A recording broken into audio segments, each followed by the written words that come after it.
Hello everyone, welcome back to another video here. So, I am still sick, so that's why, at least while I'm editing this video, I am still sick, so that's why I kind of sound like this.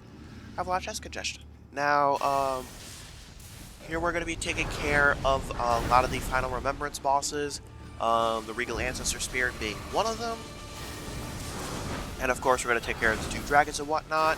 I am going to set up the expectation here that I am going to be quite strong for a lot of these bosses.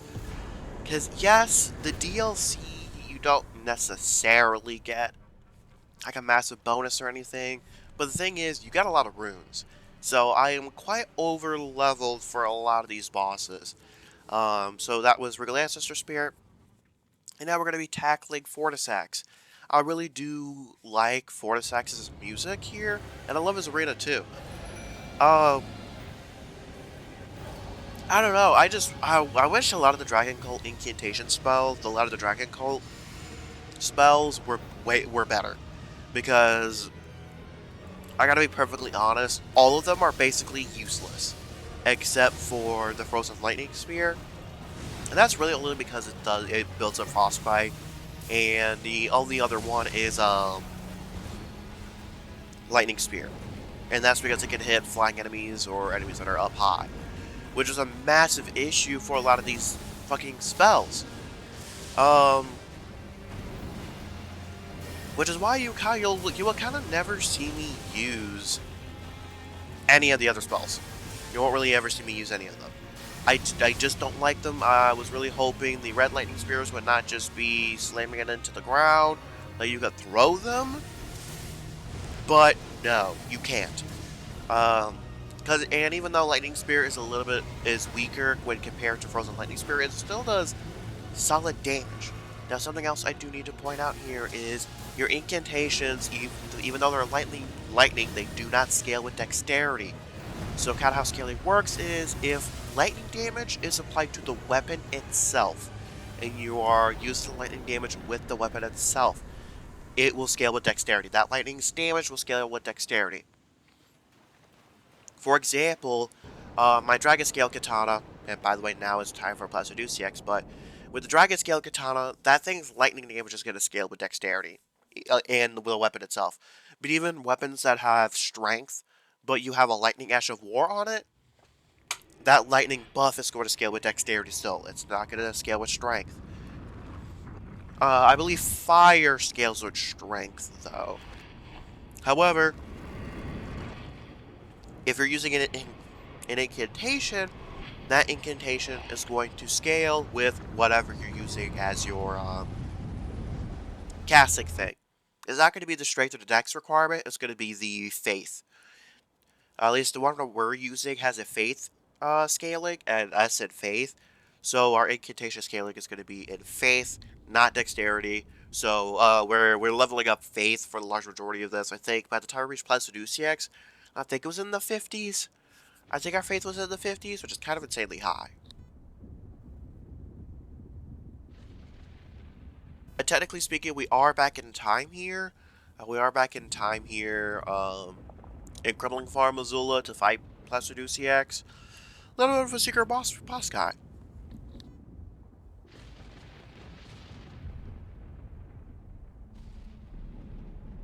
Now, something else of note is all Dragon bosses do take less damage from lightning specifically.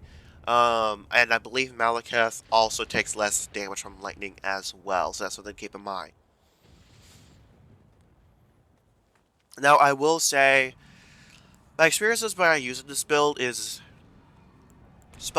using spells is just not for me. I think it's extremely boring to be using spells and incantations like this. I just find it extremely boring. I much prefer the strategy of meleeing, and here's also the thing here. I've meleeed for so long that I massively recognize these bosses' patterns. So, like, it's tough. It's tough because I'm not going to get caught by a decent amount of the attacks necessarily, but sometimes I do make a choice to just actively get hit by it. Like in this situation, I just said, fuck it, I want to get the final spell off. Also, Ronnie is fully upgraded because of Veil. I had to upgrade her fully to be Veil. So we have an unfortunate situation where she does quite a bit of damage. However, she doesn't deal more damage than myself, so that's kind of the caveat to there, is I deal massive chunks of damage, especially with Frozen Lightning Spear, which is really useful against bigger bosses, but against smaller bosses, it is a little bit tough to use. Especially like Melania, who you will see, I believe you'll see her next. That she was a little bit of a tougher cookie to crack, because she moves a decent amount, but she does have some instances where she stays a little still.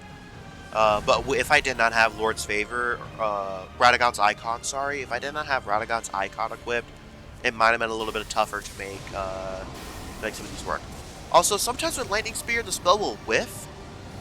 It'll whiff high for some reason. That's an issue that I noticed that happens a decent amount of the time, is that it'll just whiff outright. And sometimes it's kind of tough to judge distance, but yeah, there's Placiduceax, done and dusted. He does not have any spells or anything that are Dragon Cult. His are the other one, the Dragon Head spells. That same with Bale. So 4 to 6 is actually the only dragon that has spells that are worthwhile for us here. And now Malekith is a little bit weird, because I'm really not used to fighting him like this, and his second phase also used to be casting Golden Vow here. Not Golden Vow, this is the Death spell. I was assuming that the Death Blight would do something, but it really kind of doesn't. It kind of just doesn't. And we do so much damage here that Malekith is just kind of a joke of a boss. His second phase is still dangerous, but I'm so used to bricking his stance immediately that this is kind of one of the first times I kind of panicked in a while for a boss. I will say I didn't die this entire time. I will say the only remembrance bosses to have really killed me are Radahn repeatedly, because I was kind of forced to fight him so early and without upgrades. Like, the early game for this build was really, really hard, but the late game is stupidly easy. Some builds are just kind of like that, though. So, yeah, it's a little bit... because a lot of the items you need to finish this build are super late. Like, my build was not fully done until the second to last area in the entire game. And even then, it's just... it's a little bit complicated. Because it's not quite finished, even at Kreblik Far Missoula, but it's for the most part it is.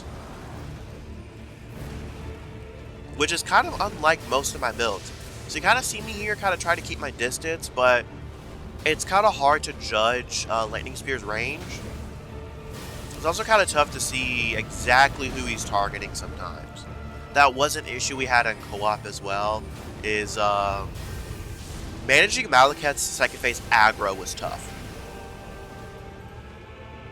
And bosses in general, sometimes it's tough to manage their aggro. See, here he's targeting me, and I was trying to dodge behind the pillar, but it wasn't quite working out as well.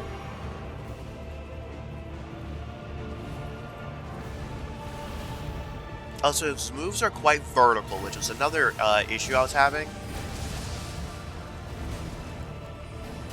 And as you can see, oh, by the way, that was so cool. You gotta admit it. Just as about his attack, I just stand straight up, cast that lightning bolt. That was a...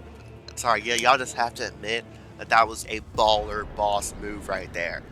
Now, something else I should mention. Dark Souls 3 is getting a seamless co-op mod. When that releases, I will be playing through Dark Souls 3 once again with Torchic, however.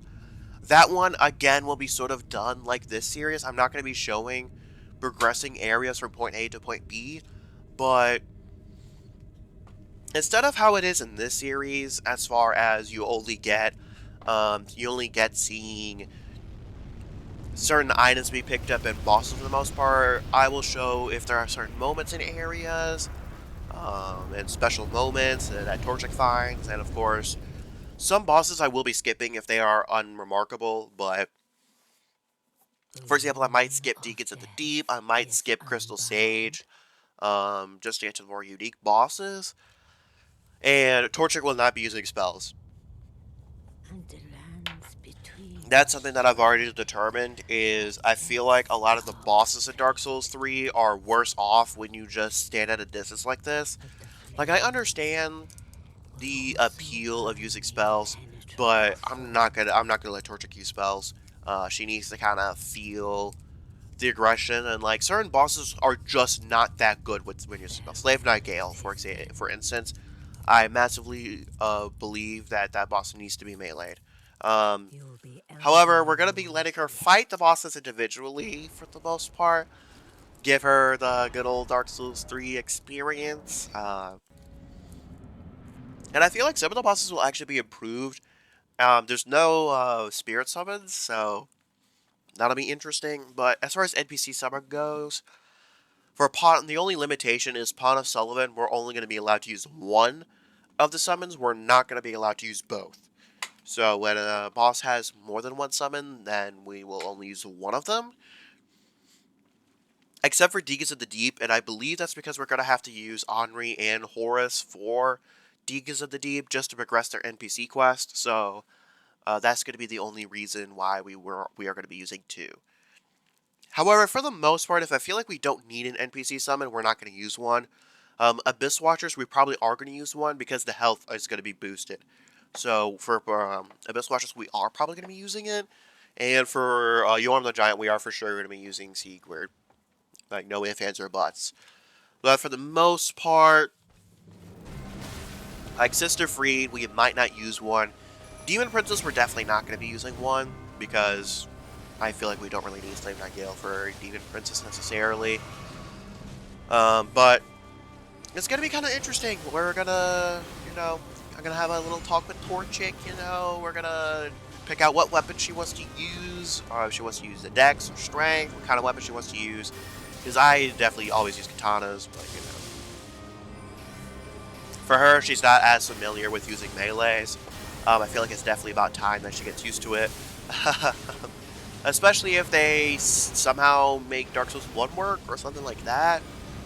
So, I'm honestly excited for that mod to release.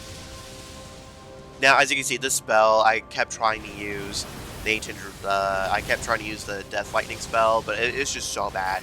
It's so bad. You have to be so close to use it, and that's my issue with a lot of these spells, is you have to be so close to use it, and it's like, okay, buddy. But I wouldn't have that big of an issue with it if it was a little bit of a quicker cast. And as you can see, I do a fuck ton of damage to Millennia. Now, I will actually die at some point to Millennia. Interestingly enough. As I stated before, she's one of the only Remembrance bosses that I actually died to. And it was because I made a massive mistake. I forgot that this flower attack builds up Scarlet Rot. So I wanted to keep doing more damage, but like, I forgot the Flame cleansed me.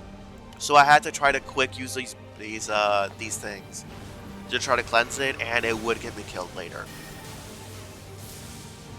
And as you can see, Ronnie does actually take a decent amount of damage. She's scaled, like, I'm being perfectly honest, Ronnie is more so scaled for DLC, to be perfectly honest. I do not plan on tackling the DLC with this build, so don't expect it. I wasn't fast enough here. But yeah, I do not plan on tackling the DLC at all, so don't bother asking for that. And also, I feel like for Dark Souls 3, it's going to be interesting to hear Torchic's take on the DLC. By the way, you see me using Dragon Scale rarely because I ran out of magic flasks. But it's going to be interesting to hear Torchic's take on the DLC. She's going to be the one experiencing it for the first time. She experienced Shadow of the Erd Tree, so she's only experienced the DLCs sort of through me, but seeing somebody fight Slave Knight Gale and fighting Slave Knight Gale yourself is two different beasts. So, it's going to be interesting to hear her take on the DLC, which one she prefers. So that's going to be kind of interesting. As far us there's Melania quite done and dusted, and we are kind of reaching the final act of we're kind of reaching the final act of the playthrough here for the dragon build. And of course we have Godfrey, the first Elden Lord, aka Horlu, whatever he wants to call himself. Which, I'll be perfectly honest, this boss is really, really bad. I'll say this boss probably felt the worst with magic. I much, much prefer using melee. I don't know. I just did not like using magic at all during this entire experience. It felt, I felt lazy, and I felt like I was playing the game passively.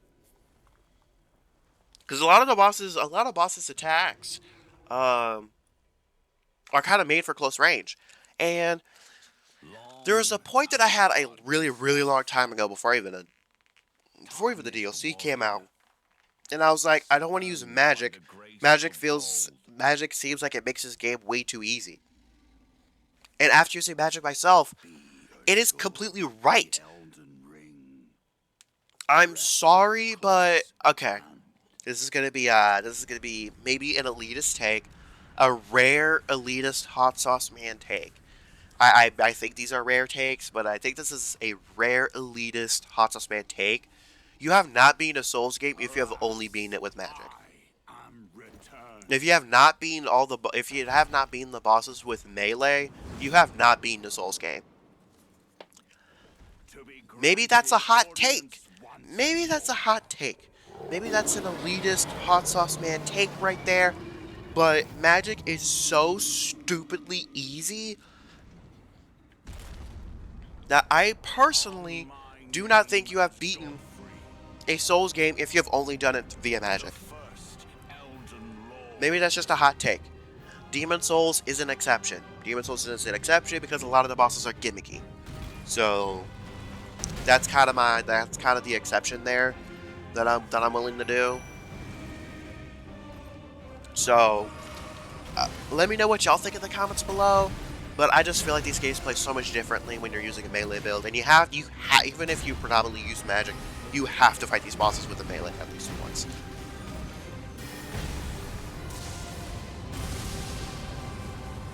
That being said, if you've only been a lot of these bosses with a melee, like such as myself, I'm a Souls fan, and as you can see, going from melee to magic is stupidly easy for me, but going from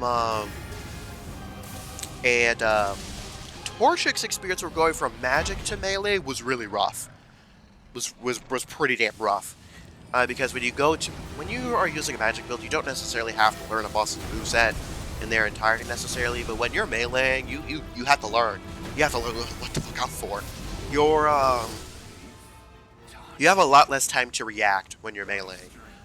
While magic, because you're at a distance, you have a little bit more time to react. And Torchic's job was stupidly easy. She just had to. I had to hold aggro for the most part. So there's Horlu done and dusted. And we only actually have a singular boss left. As you can see, like, I am so overleveled.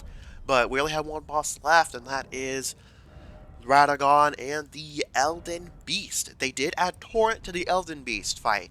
And oh my goodness, this fight shoots up immediately because of Torrent's addition. It felt a lot better. By the way, I believe this is the only time that I think this is the only Elden Beast fight on the channel. Because I'm pretty sure in Seamless Co-op, Torchic and I never went back and defeated the Elden Beast. I'm not completely sure if we did that or not, but I don't think this fight is anymore. I don't think it's the worst. Oh, hold on a second. Do I think it's the worst final boss fight of the Souls games that I've played? No, but is it close? Yes. I would personally argue Soul of Cinder is the worst, but it's not like as big of a gap between first and last. Let's say Solar Cinder is the worst, just because Solar Cinder feels a little too big, if that makes sense. And his moveset having such a massively wide array is a little in my opinion. In my opinion, it's just a little For me, it would probably go. Of course, we're not counting DLCs as final bosses necessarily. Otherwise, the list would be entirely different. But I would say Gehrman. Ooh, okay, never mind. Soul Cinder's not last. That would be Moon Presence. I'm not gonna get to. I'm not considering Virgo's Wet Nurse a final boss because, for obvious reasons. But I would say Gehrman is number one. My number two would probably be Old King Elant. Oh, I forgot one true King Elant is technically can be a final boss too. I'll probably go Gehrman, Old King Elant. Old King Elant was a really good boss fight for Demon Souls, just really good. Number three would be Lord Gwyn. Number four would be Radagon combination with Elden Beast, not counting them separately. Then after them would be Soul of Cinder, then Moon Presence, then the True King Elant, the Black Blob you have the option of fighting. That would be like at the very bottom. So yeah, I think the other, because before Tor got added, this would be probably below Moon Presence. Moon Presence at least having a cool design and being sort of easy. However, I kind of hope that Bloodborne comes to PC one day so that somebody can patch in Gehrman and Moon Presence to be fought together. So it's like you can't, like, when you die to Moon Presence, you can't just restart Moon Presence, you have to start from Gehrman. I definitely feel like at that point, the fight will be super well balanced with the DLC, because, yeah, you might be OP, but you gotta manage those fucking resources, bitch. So, that's how I kind of feel about the whole Radagon, Elden Beast kind of situation. They're just middle of the road. Now, of course, something I should mention as well, as a little bit of a side note, with Destiny 2 specifically, I do not plan on even playing it until Thursday, which I hope I'm going to get this video uploaded today on Wednesday, but I don't plan on playing anything at all with Another until the healing gets adjusted, because no, I play solo for the most part, and the Explore node is really, really bad. It's really, really bad. I don't feel like doing it all the time. I don't feel like dealing with that difficulty all the time. If I wanted to, that's what expert mode should be for. I have not even finished week 1 story because you have to get your rank up to rank 3, which I'm not a huge fan of stories being locked behind that sort of deal. But it's kind of those whatever kind of situations. So when they fix that and everything, and I start running the Nether a little bit more, then I will be putting out a video on the secret exotic mission, which it feels this exotic mission is weirdly placed. But we still have No Land Beyond coming at some point, so I'm assuming that's going to be Act 3. So, because I believe Act 2 is supposed to be extremely short. So, through that, also, Sony PlayStation State of Play is today. I will unfortunately be working, but if there will be Bloodborne news, this is going to be the time to do it. If we get nothing for Bloodborne, nothing's going to happen. I'm bracing myself. There's just nothing's going to happen. No 60 FPS patch. I definitely do not think that we're going to get a remake. I feel like a remake, this would be a really, really bad marketing strategy to just do it now. I feel like last year would have been the time to reveal it. Remaster, sure, but I don't really know.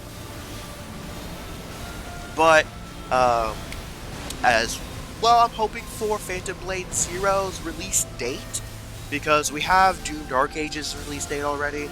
It is coming out in May. I will be covering that game. We still do not know when Elden Ring Night Reign is coming out.